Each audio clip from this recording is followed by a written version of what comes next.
Job chapter 37 verse 11. He loads the thick clouds with moisture. The clouds scatter his lightning. Again, he loads the thick cloud with moisture. The clouds scatter his lightning.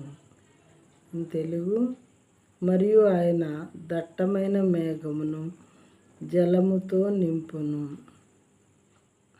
తన మెరుపు గల మేఘమును వ్యాపింపచేయును.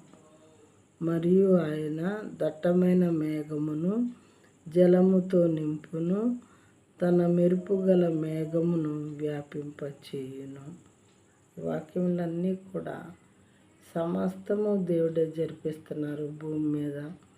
మరి మేఘాలు, ఉరుములు, మెరుపులు, పిడుగులు, మరి నదులు, సముద్రాలు ఇవన్నీ కూడా దేవుని మాట వినునవిగా ఉన్నాయి అనే విషయాలను మనకు తెలియచేస్తున్నాయి.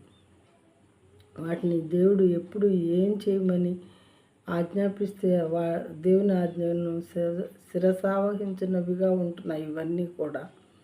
అంటే ఈ సృష్టి యావత్తు దేవుడు సృజించారు అనటానికి ఇంతకన్నా నిదర్శనాలు మరి ఇంకేమీ అవసరం లేదని నేను అనుకుంటున్నాను.